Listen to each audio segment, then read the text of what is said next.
Once a cop, let it knock, yeah. I for one thing we should celebrate redemption instead of condemning it.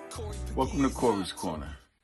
Did you hear about the case in Indiana where a 60-year-old man from North Carolina pulled a gun out on a woman at a gas station and menaced her and choked her, pushed her against her car?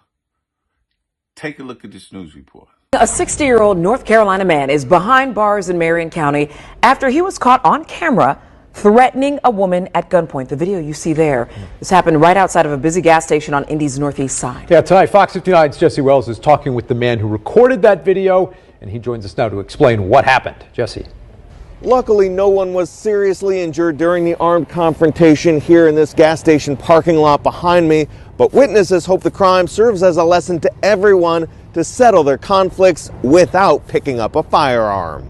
Overhearing an argument Tuesday night outside a Speedway at 56th and Emerson, a witness started recording a fight on his phone between a woman sitting in her car and a man standing next to her door. Hey, bro! Hey! Multiple witnesses began yelling for help after the man pulled out a gun and violently pointed the weapon at the victim's head. She didn't do anything to show signs of aggression, so he definitely took it to the extreme. Kevin Edwards recorded the fight and watched the armed suspect repeatedly threaten to shoot the woman at point-blank range. That was completely unnecessary to pull a firearm. I don't know why you're pointing your gun like you're a cop or something. The suspect, 60-year-old Mark White, held the woman at gunpoint as they argued for several more minutes until police arrived. That's why I was saying on the recording, who the hell does this guy think he is, you know? Once on scene, officers arrested White for intimidation and battery with a deadly weapon, as well as criminal recklessness and strangulation. According to court records, the argument started after White honked his horn several times at the victim, who was sitting at one of the gas pumps. The woman admitted she did have a gun, but she never pointed it at the suspect. Hey, man, don't do that, man. Get off her, man. Kevin says he's just relieved no shots were ever fired. I'm just glad that could have been worse. I would sleep better at night if just one person would realize that you have so much to lose and it can happen so fast.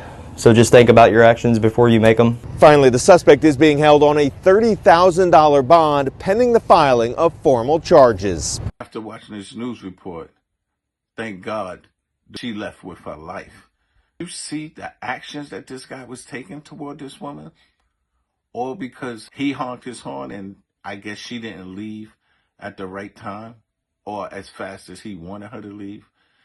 He lives in North Carolina. North Carolina is a legal carry state. You can carry your firearm legally, but to have a concealed firearm, you need to have a permit.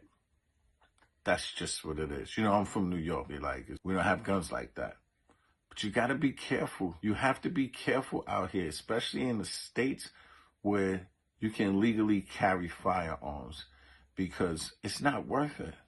This lady could have lost her life. Did you see what he was doing to that woman?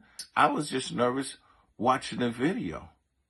Now, what you don't know is she also had a firearm on her, but I guess she didn't get the drop. So thank God she didn't reach for her firearm or try to pull her firearm out, because he would have just killed her point blank right there. But we have to also thank God for the Good Samaritan, who was not only videotaping, but was also screaming and yelling at this guy with a gun. This guy could have just turned this off firing. There was actually several people screaming and yelling at him. But again, a punk, Mark White, trying to take advantage of a lady. I'm wondering, if there was a man in the car, do you think he would have did that? Inquiring minds want to know. I doubt it very much, but thank God that she left the situation unscathed. And they locked him up, and you know, he got a $30,000 bond right now. Hopefully he don't make bond, and hopefully he gets charged to the fullest extent of the law. These cases are crazy, but they're happening all over America. That's why you gotta watch Corey's Corner. I'm Corey Pegues, and I always keep it right out there. Peace.